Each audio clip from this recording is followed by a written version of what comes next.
Welcome into this week's edition of The Locker Room. I'm your host, Cade Crenshaw, joined this week by Connor Fisher as we take a look at the top 5 teams in the NFL heading into Week 8. Connor, you're through 7 weeks of football now. Take me through your NFL power rankings starting out at number 5. You know, number 5 was a really tough one for me because I really wanted to put Seattle because Russell Wilson is playing at an MVP level. His offense can score almost at will. But that defense, man, I had a lot of concerns about that defense going into this week against Arizona, and it finally came to fruition. Arizona was able to win in overtime and break that undefeated record. So because of that, I have my 5th ranked team right now, the Tampa Bay Buccaneers. Never expected to say that, but this year with Tom Brady, they've really turned things around. They've limited all the turnovers because of Jameis Winston and let that number 1 ranked defense on the run and fantastic against the pass ball out. You mentioned that championship caliber defense, obviously led by Devin White and company, but you look at Tom Brady. We had a lot of question marks, obviously, in his first season without Bill Belichick and the New England Patriots. How is Tom Brady going to play in a new system with a mostly new cast of characters, obviously bringing in Rob Gronkowski in the offseason out of retirement? But Tom Brady on Sunday, he played like it was 2007, over 350 passing yards and 4 touchdowns. What an incredible day he had on Sunday, not to mention Gronk is starting to knock off the rust a little bit and play like the Gronk of old. Take me through this Tampa Bay Buccaneers offense. Do you see a weakness?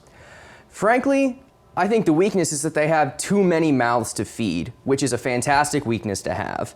They've got Mike Evans, Chris Godwin, Rob Gronkowski, Ronald Jones, Leonard Fournette, Scotty Miller, and they just added Antonio Brown. How is Tom Brady going to pass the ball to all of those guys? You mentioned Antonio Brown there. How big of a key or how big of an addition is that going to be for the Bucs heading into the second half of the season?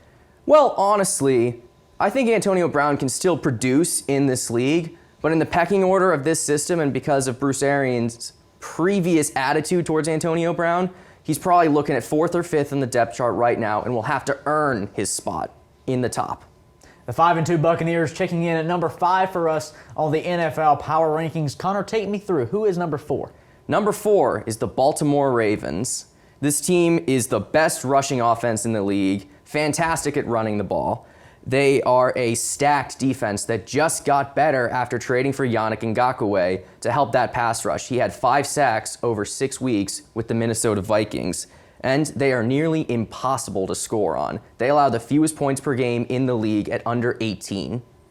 You mentioned that defense for Baltimore. We think, a lot of the flair comes from Lamar Jackson, but the defense, I think, has been a big-time player for this Ravens' success so far. They're averaging about 17 points per game allowed with 22 sacks on the season. I think going down the stretch, that's going to be the difference maker for Baltimore. You're absolutely right, especially with a colossal meeting with Pittsburgh this weekend. My concern about it is previously I thought that Lamar was going to really improve as a passer and mature, and so far he hasn't exactly made that step. He's averaging 7 yards per attempt, but he's also averaging 7 yards a carry as the leading rusher for the Ravens. I'm not sure, can he take that step before the playoffs? And if he can, will it be enough to get them over some of the other offenses in the league?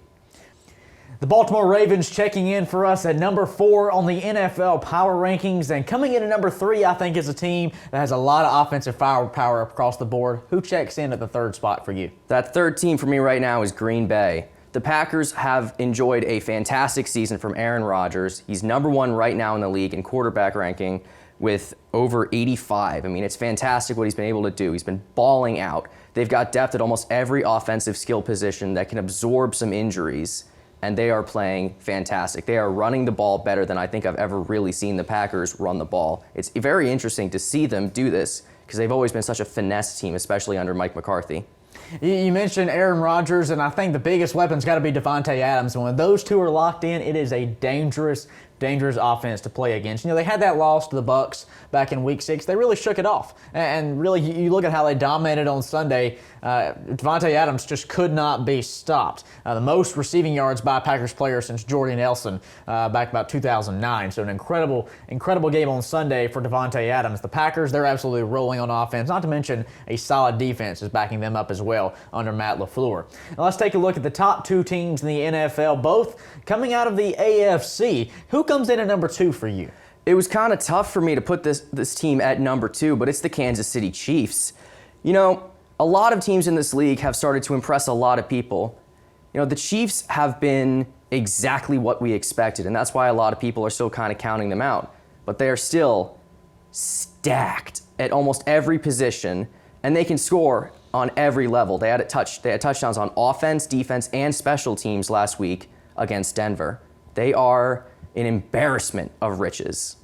You mentioned Patrick Mahomes there, and really he did not have his best game on Sunday against Denver. 200 passing yards and 1 touchdown. That is an average game for not only just any quarterback, but is well below average for Patrick Mahomes. But the Kansas City Chiefs showed on Sunday that they can still absolutely blow you out, even without Patrick Mahomes playing at, a Hall of Fame caliber elite type level, almost 99 overall in Madden. It's incredible what Patrick Mahomes can do, but, obviously we can see now when he doesn't have his best game, there's other pieces on this team that can step up. You had the pick six, you had the kickoff return. Incredible game by the Chiefs on Sunday. They really showed the balance they have across the board outside of the true playmakers and true star that they have in Patrick Mahomes. You're absolutely correct, and I was really impressed so far with Clyde Edwards-Helaire. I said he was going to be one of the best rookie running backs in the class, and so far he's one of the best running backs in the country, 2nd overall right now in rushing yards, looking like a key cog to this offense and really making sure that if Pat Mahomes has an average game, which by the way would be a great game for most quarterbacks,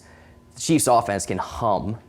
And that leaves just one team in our NFL power rankings, and this is the lone undefeated team in the National Football League. We got to talk about the Pittsburgh Steelers, a team that obviously did not have great success last year due to Ben Roethlisberger's injury that kept him out for almost the entire season. But this year, not only is Big Ben stepping back up, but for me, it feels like there's a new playmaker and a new face stepping up in this offense every single week.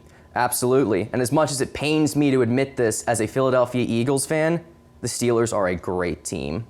They've got playmakers at almost every level. This team has drafted fantastically with guys like Chase Claypool and a new starting right guard in Kevin Dotson.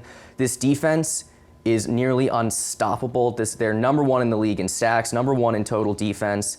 They can beat you, they will grind you down, they will punch you in the face, and they're going to enjoy it the whole time. You mentioned Chase Claypool there. He's been the rising star in recent weeks. Then on Sunday, Deontay Johnson stepped back up after he came back from an injury, and he had 2 first-half touchdowns on Sunday. Absolutely incredible performance, not to mention Juju Smith-Schuster is still in Steeler country. 6-0 for the first time since 1978. The Pittsburgh Steelers are rolling as the number 1 team in our NFL power rankings. Connor, thank you for joining us today. It's been another exciting edition here on The Locker Room. Thank you for joining us as well, and we'll see you next week. For Connor Fisher, I'm Cade Crenshaw. We'll see you next time here on The Locker Room.